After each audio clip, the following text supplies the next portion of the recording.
Welcome back to the long road. Tonight we return to ancient Rome, to a spring evening, the smell of wisteria and cooking fires, and a walk through the winding streets to the theater. Make yourself comfortable, close your eyes, and let your breathing slow.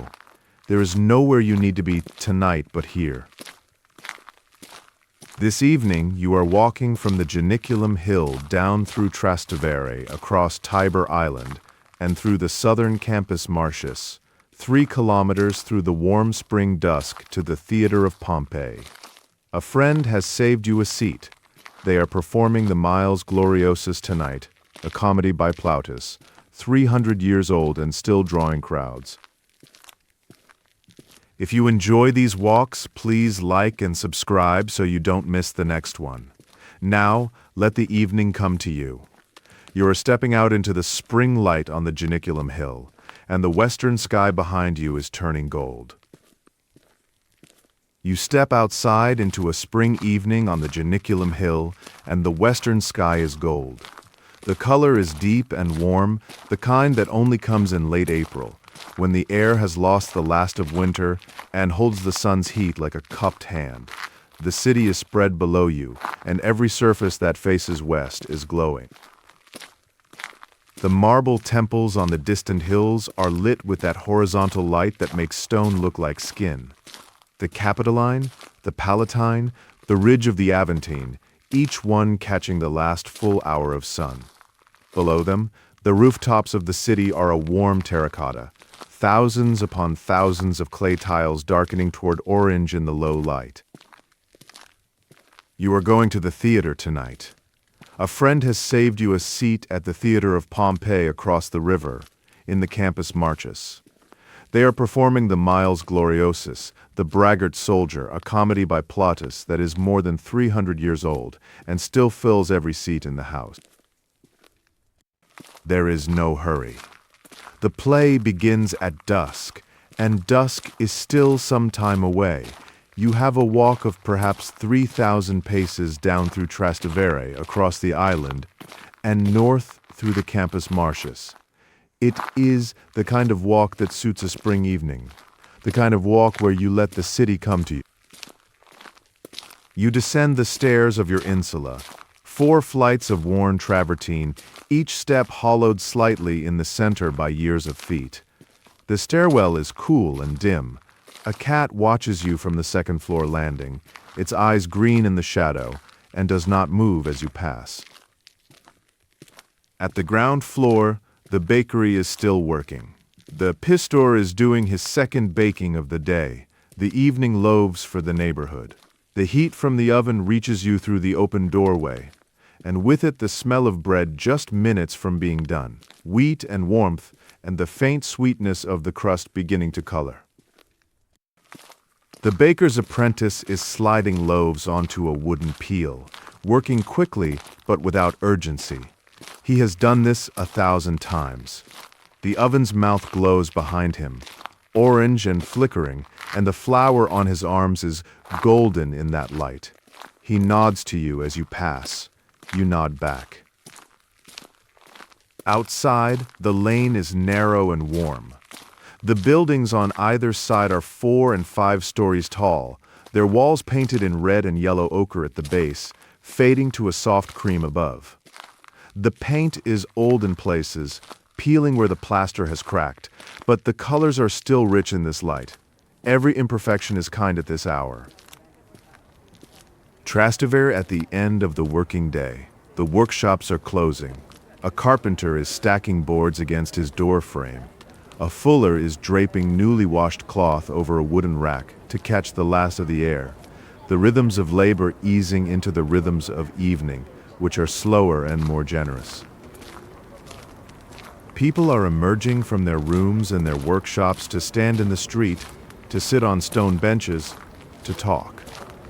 This is the hour when Trastevere becomes a neighborhood rather than a collection of buildings. Voices carry in the warm air, Latin and Greek and Aramaic and languages you cannot name, because Trastevere has always been the quarter where the world arrives. The smell of cooking reaches you from every direction, garlic frying in olive oil, lentil soup thickened with cumin and coriander, chickpeas mashed with sesame paste.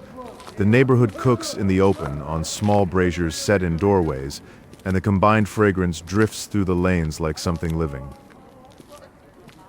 Children are playing in the street ahead of you, running some game that involves tagging the walls of buildings on opposite sides of the lane.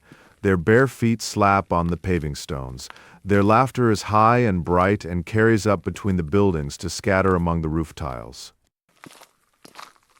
Wisteria climbs the wall of a building to your left.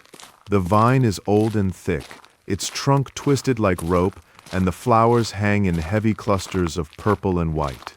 The scent is faint but sweet, and it mixes with the cooking smells and the warm stone and the particular fragrance of a Roman spring evening that you could never quite describe to anyone who had not lived it. From an upper window, the sound of a lyre. Someone is practicing the same phrase repeated, adjusted, repeated again. The notes are clear and soft, falling into the lane like small bright objects.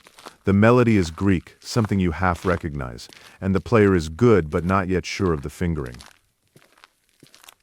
You walk on through the narrowing lanes, downhill toward the river. The light is changing.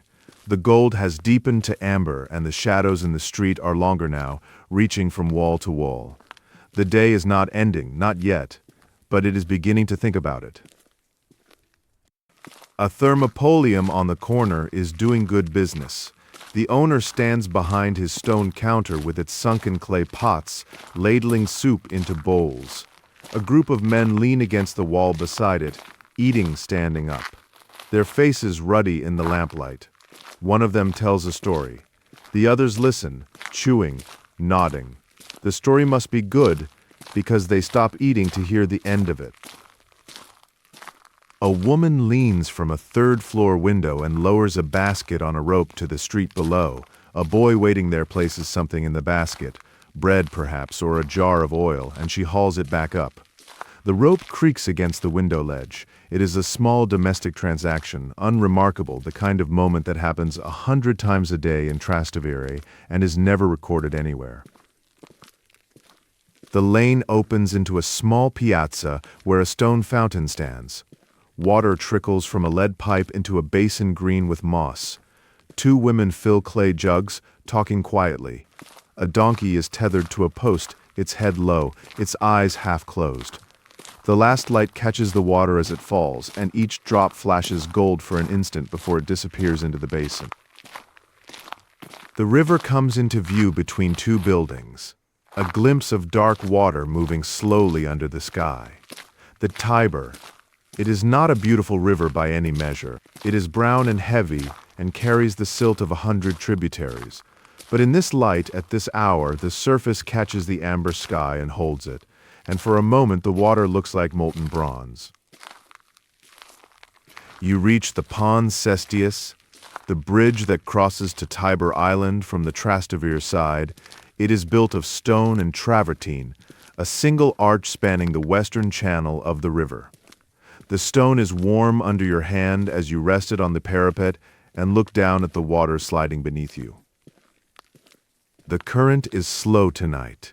Spring has been dry so far, and the river is running low between its stone embankments. You can see the water plants trailing in the current, long green ribbons bending toward the sea.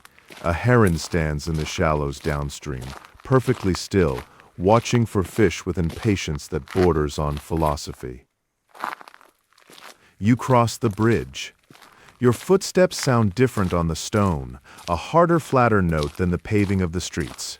Below you, the water makes its own quiet conversation with the bridge piers, a soft, continuous murmuring that has been going on since the bridge was built and will continue long after everyone who hears it tonight has been forgotten. Tiber Island. The island shaped like a ship. The Romans clad the southern end in travertine carved to look like a prow, complete with a carved serpent and the rod of Aesculapius. From the bridge it really does look like a vessel moored in the current, and you have always loved the strangeness of it, a stone ship that has been sailing nowhere for centuries. The temple of Aesculapius stands at the southern end of the island, above the stone prow. In the fading light, oil lamps have been lit along the portico, and their small flames glow amber against the white columns. The temple has been a place of healing for more than 400 years, since a plague swept through the city in the time of the early Republic. The story is that the Romans sent a delegation to Epidaurus in Greece to ask the god Aesculapius for help.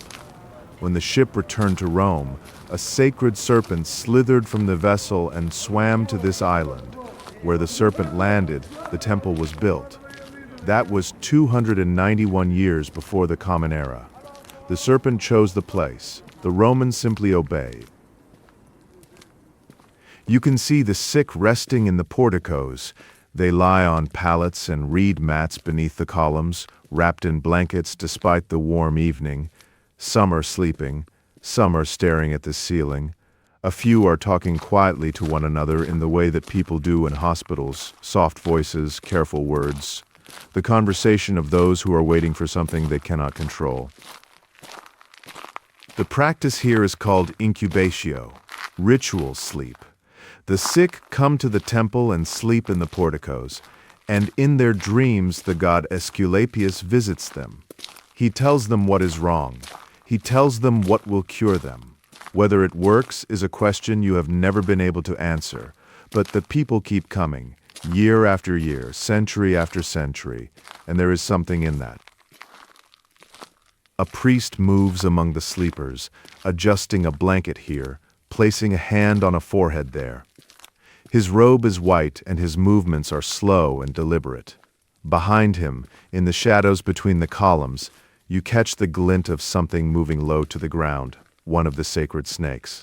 They live freely on the island, the Aesculapian serpents, and they are harmless. They eat mice and move like water. The Emperor Claudius, who ruled before you were born, made a ruling about this island that has always stayed with you. He declared that any slave who was sick and abandoned here by their master would be freed if they recovered. The island, he said, belonged to the god, and the god did not recognize ownership of one person by another. It was a small mercy in a hard world, but it was real. You walk across the island. It takes only a few minutes. The space is small, perhaps 300 paces from end to end, and most of it is occupied by the temple complex and its gardens. The gardens are simple, herbs mostly, rosemary and thyme and lavender and plants whose names you do not know but whose purposes are medicinal. The air smells clean and green. The herb garden beside the temple is small and orderly. A low stone wall encloses beds of plants arranged by use, the fever herbs in one section, the wound herbs in another, the plants for sleep in a third. Valerian grows here, its white flowers closing for the night. Poppies, too, their seed heads dry and rattling faintly when the breeze touches them. The garden smells of earth and green things, and the particular concentrated fragrance of plants that exist to heal. An attendant sits at the entrance to the portico where the sleepers lie, a young man in a clean white tunic.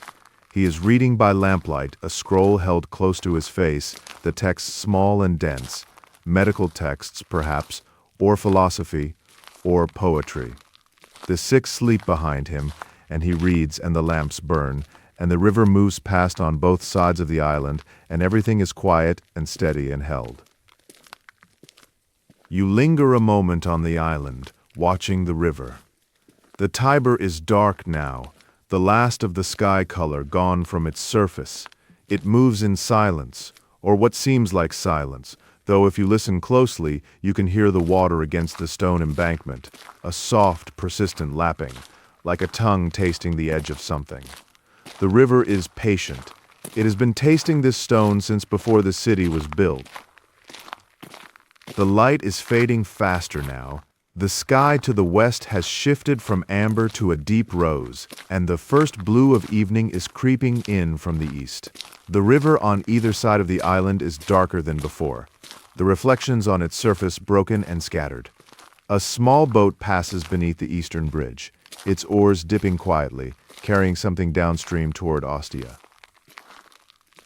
You reach the Pons Fabricius, the bridge that crosses from Tiber Island to the city side to the left bank of the Tiber, where the old heart of Rome begins. This is the oldest bridge still standing in Rome. It was built 62 years before the Common Era by a man named Lucius Fabricius, who was curator of the roads. His name is still carved into the stone. You have read it many times. Lucius Fabricius, son of Gaius, curator of the roads, saw to the building of this bridge.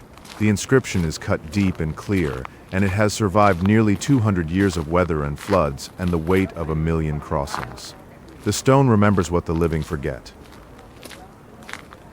The bridge has 2 arches, and between them a smaller arch opens to let the floodwaters pass when the river rises. You walk across slowly. The parapet is low, and you can see the water on both sides, the western channel behind you, where you cross from Trastevere, and the eastern channel ahead, where the city begins. The sky above you is deepening. The rose has darkened to something closer to plum, and the first star is visible, low in the east, bright and steady. Venus, perhaps, or Jupiter. You are not sure, and it does not matter. It is the first star, and that is enough. You step off the bridge and into the city. The streets here are narrower than on the Trastevere side, and the buildings are taller, pressing in on both sides. Oil lamps are being lit in doorways and windows, small clay lamps filled with olive oil, each one a tiny flame that pushes back the gathering dark by a hand's breadth. The smell of burning olive oil is everywhere clean, faintly fruity, the smell of Roman evening. A woman sets a lamp in a wall niche above the street. The flame catches and steadies, and the niche glows like a small golden room. Inside it is a painted figure, a household lar, a guardian spirit, watching over the street with wide terracotta eyes. She touches the niche once, a gesture of habit or devotion, and goes back inside. You walk north. The streets are filling now with people who, like you, are heading toward the theater. You can feel the direction of the crowd, the subtle pull of a shared destination. No one is rushing. It is a spring evening, and the air is mild, and there is pleasure in simply being part of a city that is going somewhere together. The streets south of the Campus Martius are different from the monumental avenues to the north. Here the city is older, denser, more lived in. The insulae are 4 and 5 stories, leaning slightly toward each other across the narrow lanes. Small temples appear between the apartment buildings, ancient shrines squeezed into spaces that the city grew around rather than over. A taberna is open on the corner, its stone counter facing the street. Clay pots are set into the counter, each one holding something warm: stewed beans, lentils in broth, chunks of roasted pork in a dark sauce. The owner ladles food into bowls for the people standing at the counter, eating quickly before the play. The steam rises in the lamplight. You pass through a colonnade and into the porticus of Philippus. It was built by Lucius Marcius Philippus, the stepfather of the Emperor Augustus, more than a century and a half ago. A long covered walkway, 2 stories of columns, with alcoves along its length where Greek sculptures stand in permanent, patient silence. The sculptures are copies, mostly, of famous Greek originals: an athlete binding his hair, a goddess adjusting her sandal, a philosopher with his hand raised in some point that will never be finished.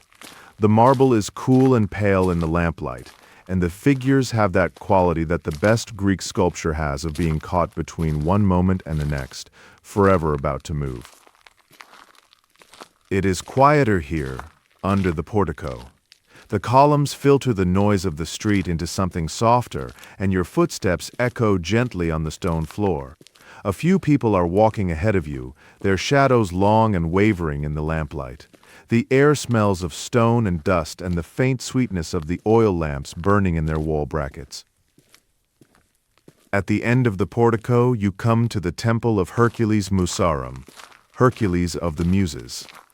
It is a small temple, round with slender columns, and it holds one of the more unusual dedications in a city that is full of unusual dedications. Hercules here is not the strong man, not the lion killer. He is the patron of poetry and music. Inside the temple, you have been inside. On other evenings, there are 9 statues of the Muses brought from a Greek sanctuary by a victorious general centuries ago. Each muse holds the instrument or symbol of her art. Calliope with her writing tablet, Euterpe with her double flute, Thalia with her comic mask, which seems appropriate tonight since you are on your way to a comedy. The temple tells you something about how the Romans think about art, that it requires protection, that beauty needs a strong guardian, that the Muses, for all their grace, need someone powerful standing beside them. It is a Roman thought, practical, unsentimental, perhaps not entirely wrong. You leave the portico and step back into the open street. The air is cooler now. The heat of the day has finally lifted, and in its place is the mild freshness of a spring night that is just beginning. You can feel the temperature on your forearms, on the back of your neck. It is pleasant. It is exactly right. The crowd is thicker now. People converging from side streets, from alleys, from the doors of insulae and tabernae, all moving in the same direction. The Theatre of Pompey draws them like a current draws water. You fall in with the flow and let it carry you. Vendors have set up along the approach to the theater. A man sells roasted nuts from a brass pan held over a small charcoal fire, turning them with a wooden spoon. The nuts crack and pop in the heat, and the smell is warm and sweet almonds, you think, or perhaps pine nuts glazed with honey. He calls out his prices in a voice that is more melody than speech. A woman sells small clay cups of posca, vinegar mixed with water and sweetened with honey. It is the common drink of Rome, what the soldiers drink, what the workers drink. It is not fine, but it is refreshing, and on a warm evening it is exactly what you want. You buy a cup and drink it as you walk. The tartness wakes your mouth. You pass a small temple set back from the street. Its door open, its interior lit by a single lamp. The flame illuminates a painted wall, ochre and cinnabar, and a deep Egyptian blue that catches the light and holds it. A woman stands inside, her head bowed, making an offering. A handful of grain scattered on a low stone altar. The grain rattles faintly as it falls, and then there is silence, and then you have passed. The buildings here are older than the imperial monuments to the north. Their walls are tufa and travertine, patched in places with brick, the accumulated repairs of 2 or 3 centuries visible in layers, like the rings of a tree. The city builds on top of itself. Every wall is a history, every doorway a palimpsest of choices made by people who needed shelter and used whatever stone was closest. A boy runs past you carrying a torch, a real torch, a bundle of reeds dipped in pitch, burning with a smoky orange flame. He is lighting the way for someone behind him, an older man walking slowly with a stick. The torchlight throws wild shadows on the walls, shapes that leap and stretch and vanish. The boy's bare feet are quick on the paving stones, and then they are gone around a corner, and the shadows settle back to stillness. Another vendor has laid out small terracotta figurines on a cloth, actors in their masks. The masks are exaggerated, their mouths wide open, their expressions frozen in comedy or outrage or despair. The old man, the young lover, the cunning slave, the braggart soldier. You recognize the types. They have not changed in 300 years of Roman comedy. The hum of anticipation is everywhere now. That particular sound a crowd makes when it is gathering for something it has chosen to attend, not the restless noise of a mob, but the warm, loose murmur of people who are looking forward to being entertained. Laughter already, here and there. Groups of friends finding each other, names called across the street. And then the street opens, and the porticus of Pompey is before you. It is vast, a garden enclosed by colonnades 300 meters long, planted with 4 rows of plane trees. The trees are in new spring leaf, that pale green that is almost yellow, and in the lamplight they glow as though lit from within. Fountains line the central axis, their water catching and scattering the light from dozens of oil lamps hung along the columns. You enter the garden and walk beneath the plane trees. The air is different here, cooler, greener, the scent of new leaves and wet stone from the fountains. The gravel path crunches softly under your sandals. People stroll in both directions, some heading toward the theater, some simply walking for the pleasure of walking in a beautiful place on a beautiful evening. The poet Ovid, who has been dead now for nearly 100 years, recommended this garden as an excellent place to meet women. He wrote about it in his Art of Love. "Come to the porticus of Pompey," he said, "when the sun is in Leo and the shade of the plane trees is thick. Walk slowly. Look interested." The advice was scandalous then, and it is still quoted now with affection. Poets and politicians and lovers have walked here for more than 150 years. The plane trees are older than anyone alive. Their trunks are thick and mottled, pale bark peeling in patches to show the darker wood beneath, and their branches spread wide and meet overhead to form a canopy that is, tonight, a shifting pattern of lamplight and new leaf and darkening sky. A fountain splashes nearby. The water rises from a bronze figure, a nymph, her hand raised, the water arcing from her fingertips and falling back into the basin with a sound like quiet applause. The basin is marble, pale green with age, and the water in it is dark and still except where the falling stream disturbs it. You pause here for a moment. The fountain is pleasant and the evening is pleasant, and there is still time before the play. You watch the water fall and listen to its sound, which is not one sound but many, the splash of the main stream, the smaller trickle where the basin overflows into its drain, the soft roar of the distant fountains blending into something like breathing. Along the colonnade, between the columns, paintings hang on the inner wall. Scenes from the campaigns of Pompey the Great, who built this entire complex, the theater, the garden, the portico, as a monument to his victories. Pompey, who conquered the East and was murdered in Egypt, and whose memory now lives mostly in the shade of these plane trees and the sound of these fountains. At the eastern end of the portico, the colonnade gives way to a closed wall. A doorway is visible, but it has been sealed with brickwork. Walled up, you know what happened here, and so does everyone else in Rome, though it happened 170 years ago. The Curia of Pompey. This is where the Senate was meeting on the Ides of March, in the year 44 before the Common Era, when Gaius Julius Caesar was stabbed to death. 23 wounds, the historians say. He fell at the base of Pompey's own statue, which was an irony that no playwright would have dared invent. Augustus, Caesar's heir, declared this a locus celeratus, a place of crime, a cursed ground. He ordered the doorway sealed. The statue of Pompey was moved. No one would meet here again. The decision has held. The bricks are old now, weathered to the same color as the surrounding wall, but if you look closely, you can see the outline of the original arch, the ghost of the doorway that once opened onto the most famous murder in the world. You walk slowly through the garden, past a group of young men sitting on a stone bench beneath a plane tree, sharing a wineskin and talking in low voices about something that makes them smile. Past an older couple walking arm in arm, her head nearly touching his shoulder. Past a girl of perhaps 12 leading a smaller child by the hand, both of them looking up at the lamps hung in the branches above, enchanted by the sight.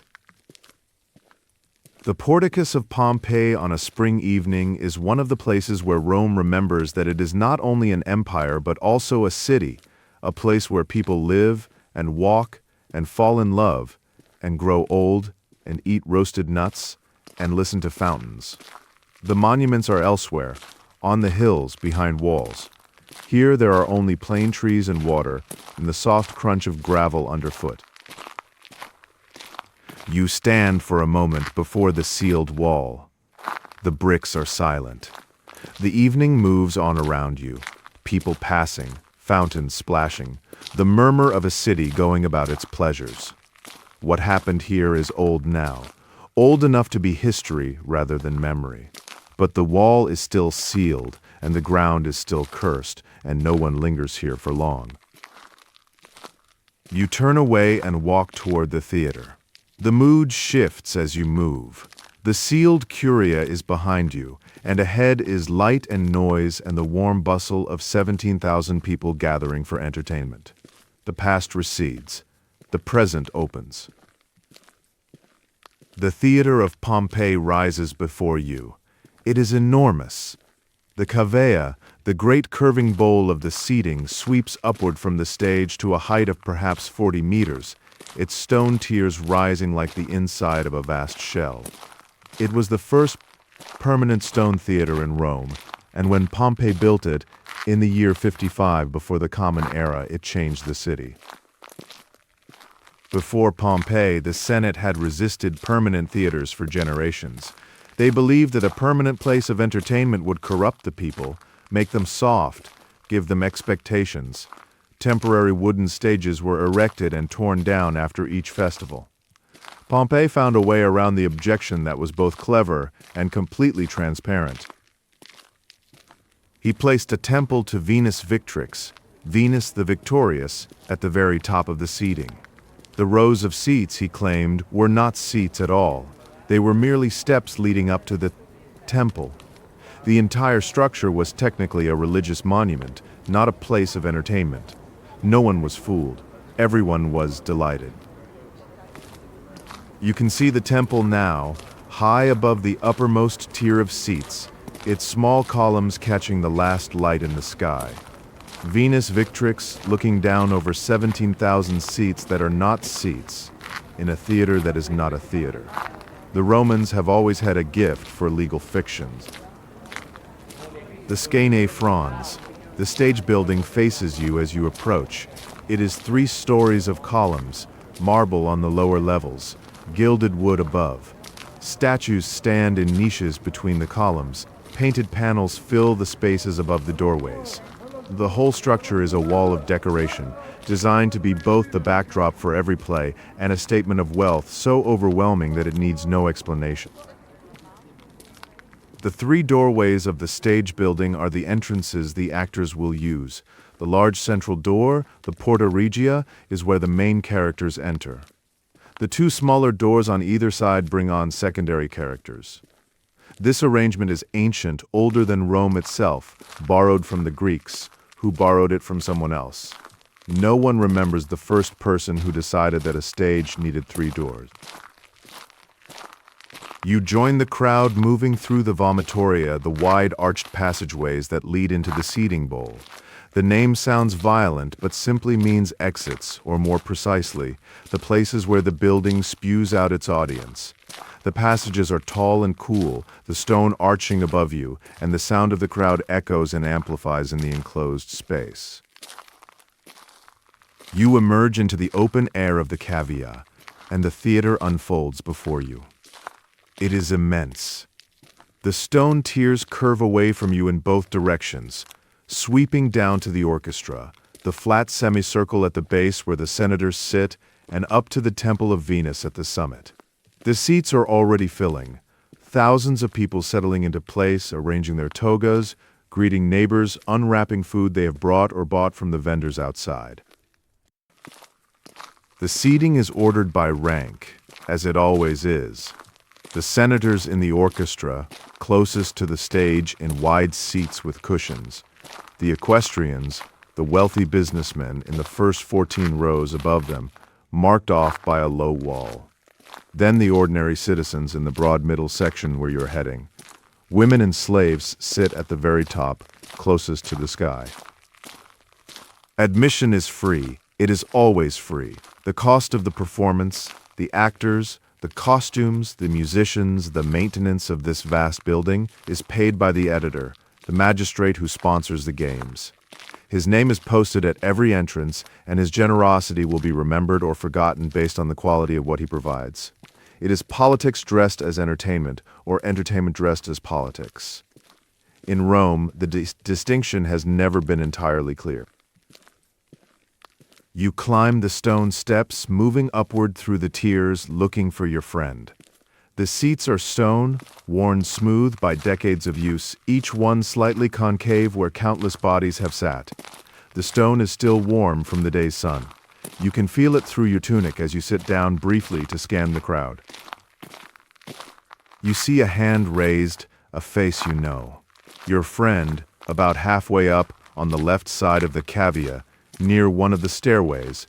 You make your way along the row, stepping carefully past knees and feet and apologizing as you go, and settle into this seat that has been saved for you. The view from here is good. You can see the whole stage below, the painted Skene fronds with its columns and statues, and beyond the top of the theater, the sky, which is now a deep blue fading to violet in the west. The first stars are scattered across it like salt on dark cloth. There is no roof tonight. The velum, the great canvas awning that can be drawn across to shade the audience, is furled. The evening is too mild, too perfect to cover.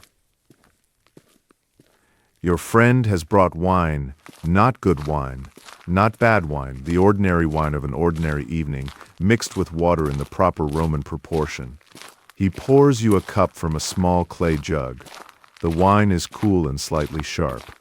You drink and feel the warmth of it settle somewhere behind your ribs. Around you, the noise of 17,000 people is enormous and intimate at the same time. It is a wall of sound, but within that wall you can pick out individual voices, snatches of conversation, a child asking a question, a man laughing at something his companion said, the clink of a wine cup against stone. The theater is a world, and the world is settling in.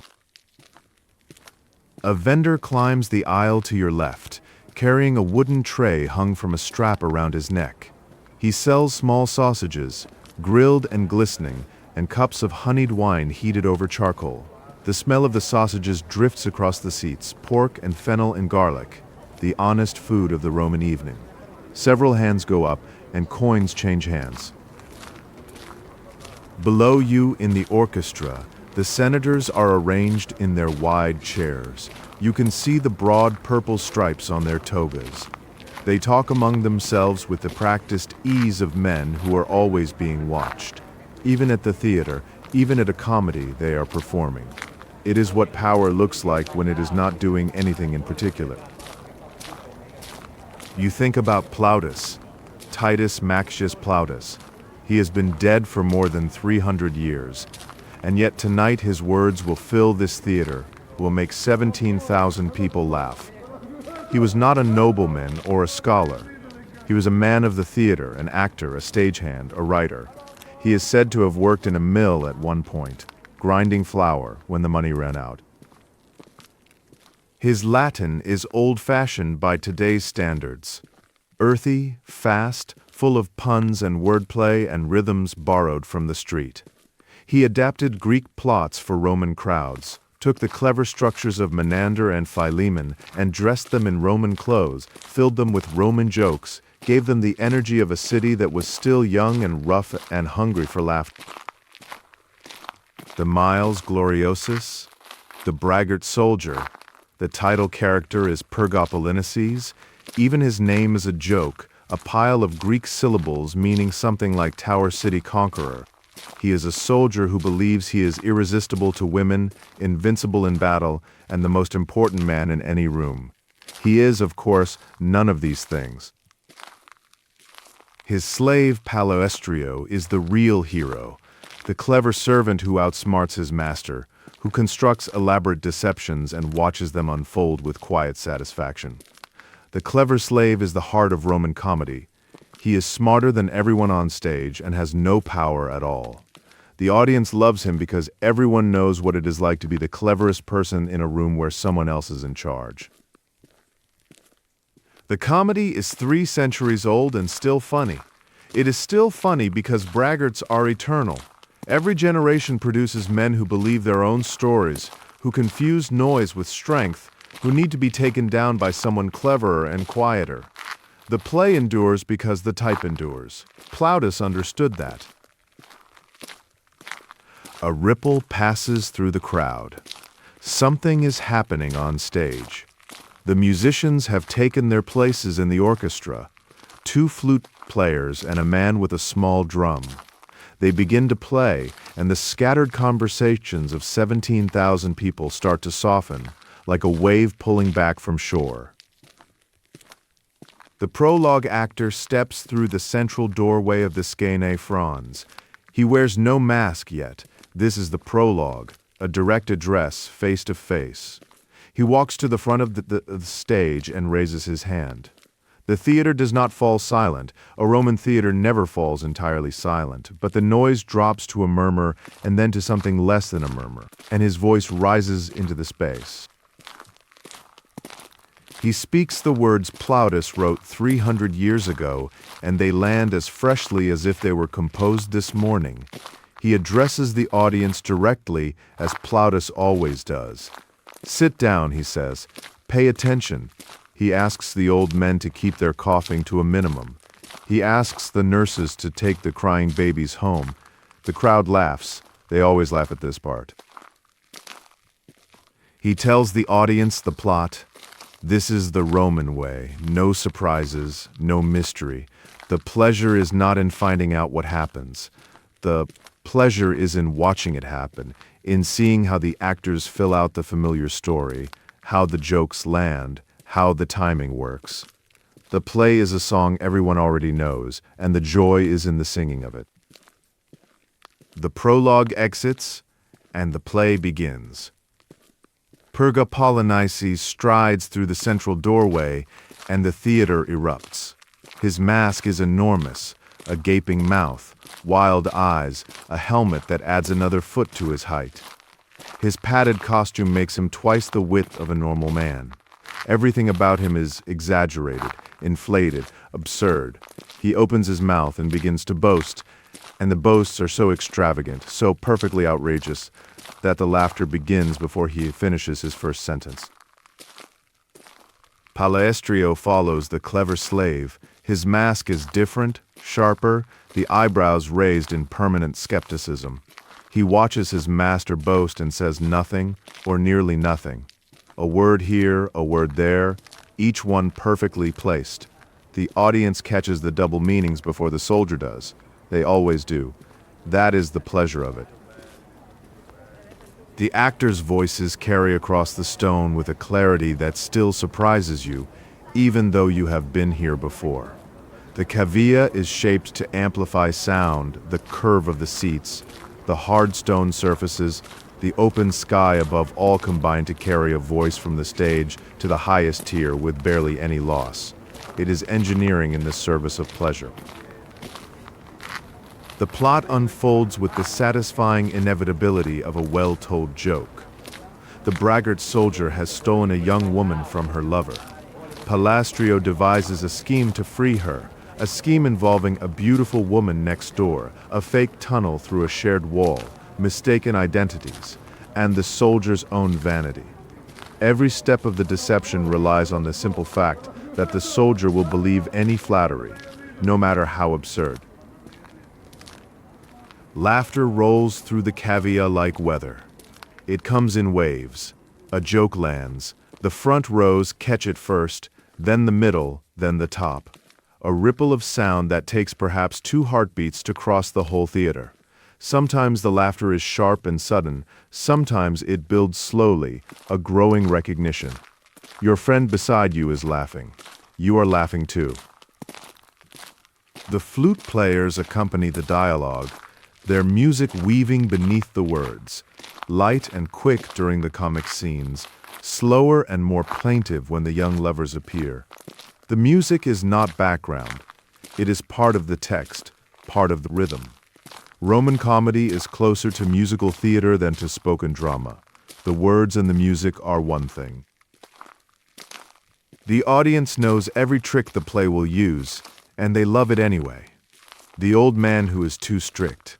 The young man who is too foolish, the courtesan with a heart of gold, the parasite who will do anything for a meal. These are the masks, the fixed faces of Roman comedy, and they are not characters so much as friends, familiar, reliable, beloved for their predictability. A scene plays out between Palaestrio and an old man who lives next door, a conspirator in the scheme against the soldier. They whisper together at the edge of the stage, their masked faces close, their gestures exaggerated for the benefit of the upper tiers. You can see every movement clearly from where you sit. The old man nods vigorously. Palaestrio pats him on the back. The conspiracy is sealed. Between scenes, the flute players fill the silence with music that is both background and bridge, connecting one part of the story to the next, giving the actors time to change masks and costumes behind the skene fronds. The music is unhurried. It breathes. It gives the audience permission to breathe too, to settle deeper into their seats, to let the evening do its slow, pleasant work. The sky above the theater is fully dark now. The stars are thick and bright, undimmed by the oil lamps below. You can see the great band of the Milky Way arching overhead, a river of light so dense and faint that it seems to belong to a different order of existence than the flames and voices below. The theater is a bowl of light and noise held up to the dark sky. On stage, the deception is reaching its climax. The soldier has been told that the woman next door, a married woman, a respectable woman, is desperately in love with him. He believes it instantly. He preens. He adjusts his hair. He sends gifts. The audience knows what is coming. The soldier does not. There is a cruelty in comedy, but it is a gentle cruelty, and the victim is only a mask. The actors move across the stage with a precision that looks like carelessness. Every gesture is choreographed, every turn timed to the music, every entrance placed to maximum effect. But the skill is so practiced that it disappears into the performance, the way a dancer's effort disappears into the dance. You do not see the technique, you see only the comedy. You lean back slightly on the warm stone.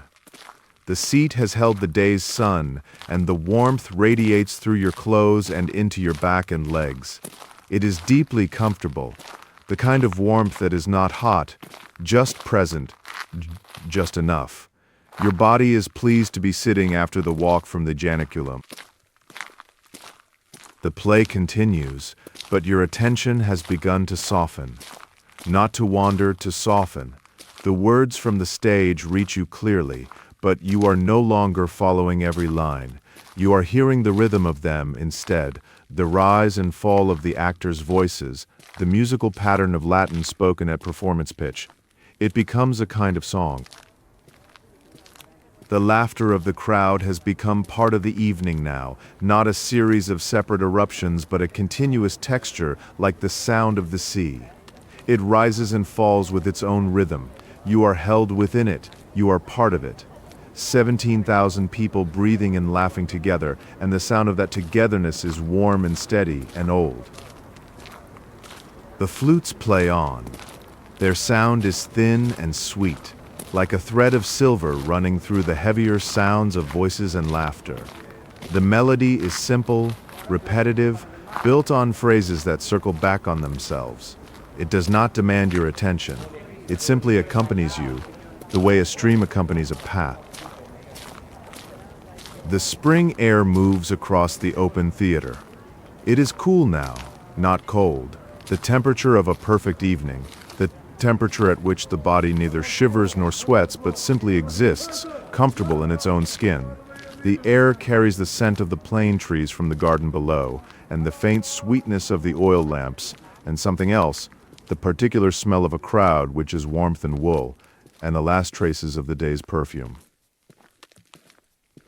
On stage, the soldier is being humiliated.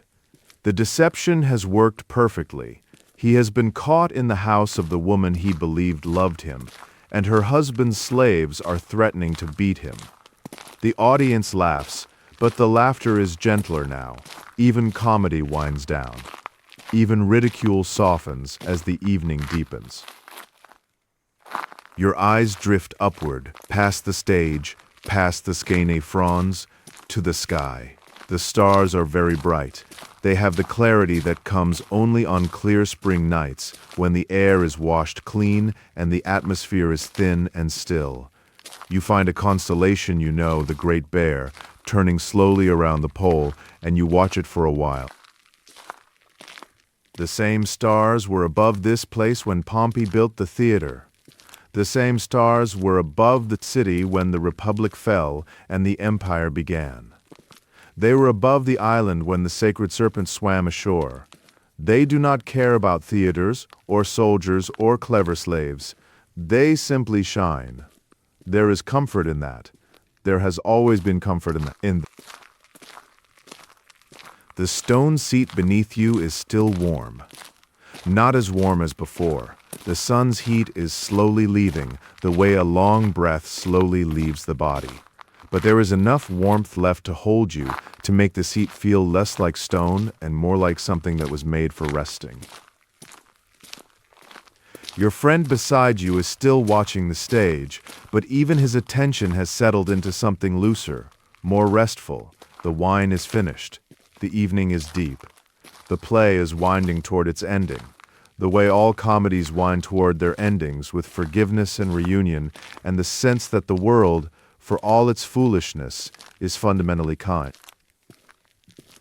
The actors' voices have become the sound of the evening itself. You cannot separate them from the other sounds, the fountain in the garden below, the murmur of the crowd, the flutes, the soft movement of air through the open top of the theater. Everything blends. Everything becomes one continuous, gentle presence. You close your eyes for a moment. The darkness behind your eyelids is warm and complete. The sounds of the theater are still there, the voices, the music, the laughter, but they are gentler now, filtered through the soft barrier of closed eyes, which changes everything. Sound without sight is kinder. It asks less of you. The walk here was good. The spring evening on the Janiculum, the wisteria, the baker's oven, the bridge, the island with its serpents and its sleepers, the sealed doorway where history happened, the plane trees in new leaf, the posca, tart and cool. It was a good walk, and your legs are glad to be still now, and the memory of movement is itself a kind of rest. On the island, the sick are sleeping in the porticoes of Asclepius, incubatio, ritual sleep, in which the god visits in dreams. You think of them now, the sleepers on their reed mats, the oil lamps flickering, the sacred serpents moving silently between the columns. Sleep as medicine, sleep as prayer, sleep as the place where healing begins. The play is ending. You can hear it in the rhythm of the actors' voices, the way the music has slowed, the way the crowd's laughter has softened to something warm and satisfied. The braggart has been humbled. The lovers have been reunited. The clever slave has won. The world has been set right, the way it always is in comedy, the way it so rarely is in life. The final actor speaks. He asks the audience for applause. This, too, is ancient, written into the script by Plautus himself. Give us your favor, he says. Clap your hands. The audience obliges. The sound of 17,000 pairs of hands is like a sudden rain, heavy and then lighter, and then trailing off into the quiet that comes after. But you barely hear it. The applause reaches you as though from a great distance, like thunder heard through walls.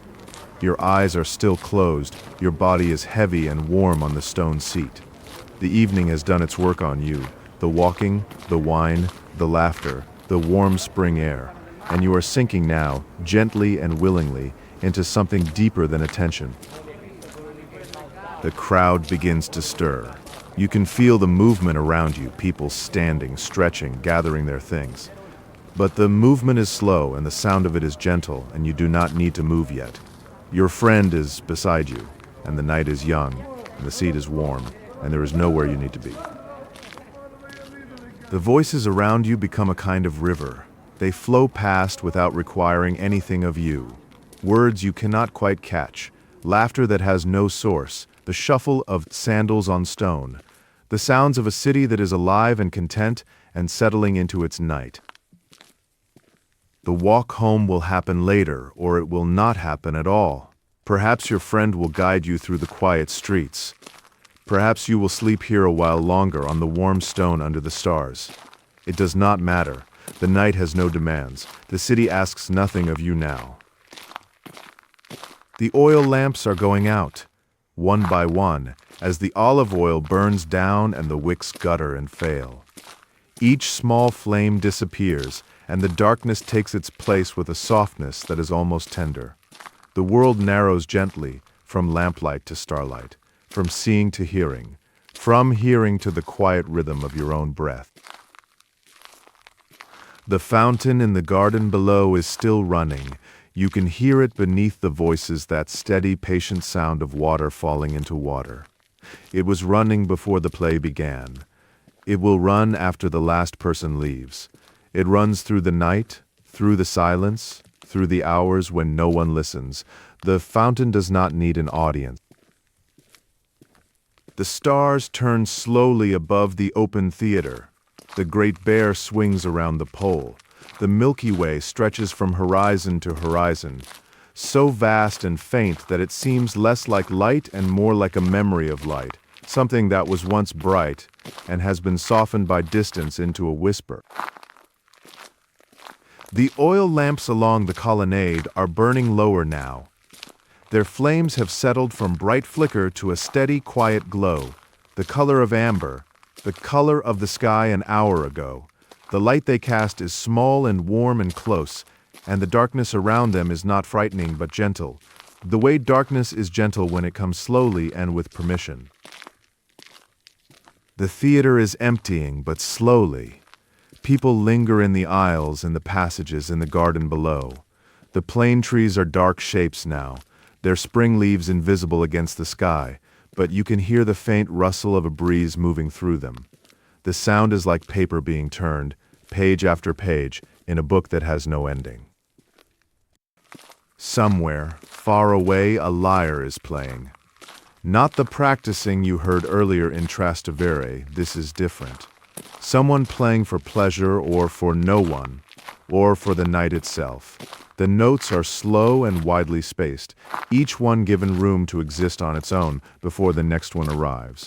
The melody, if it is a melody, is so simple that it is almost silence shaped into sound.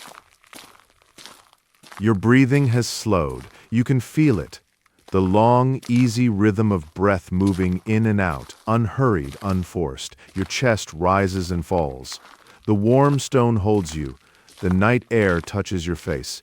Everything is exactly where it should be. The city settles around you. Rome at night is not silent. It never is. But the sounds have changed. The daytime noise of carts and hammers and shouting vendors has given way to the quieter music of evening. Footsteps on distant streets, a dog barking once and then stopping. The creak of a shutter being closed. The soft, continuous murmur of a million people being still. The fountain splashes. The water falls and falls and falls, and the sound of it is the most patient sound in the world. It asks nothing. It tells nothing. It simply continues. The way a heartbeat continues, the way breathing continues, the way the river below the bridges continues to move toward the sea in the dark. The theater holds you. The great stone curve of the cavea, built to hold 17,000, holds one. The seats are empty around you, or nearly empty. It does not matter. The stone does not know the difference between a crowd and a single person. It holds whatever is given to it with the same steady, impersonal warmth. The city holds you, the old city, the first city, the city that has been here for 879 years and will be here for centuries more. It holds you the way the river holds the island, gently, without effort, because it is large and you are small, and that is not a sad thing. It is a restful thing.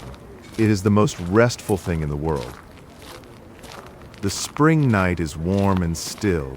The stars turn. The fountain speaks its one word over and over. The lyre has stopped, or you have stopped hearing it. The difference at this hour is too small to measure. Sleep. You have walked from the Janiculum to the Theatre of Pompey, 3 kilometers through the oldest streets of the world's greatest city on a spring evening, to the sound of Plautus and the laughter of 17,000 people under open sky. The play goes on, but you do not need to follow it any further. The voices are gentle now, and far away. Let the warmth of the stone seat hold you. Let the spring air settle on your skin. Let sleep come. Next time, we walk again through ancient Rome, through the Subura to the great baths, on a cold winter afternoon. But that walk can wait. Tonight there is only the theater and the stars and sleep. This episode was produced by The Long Road. Sleep well and good night.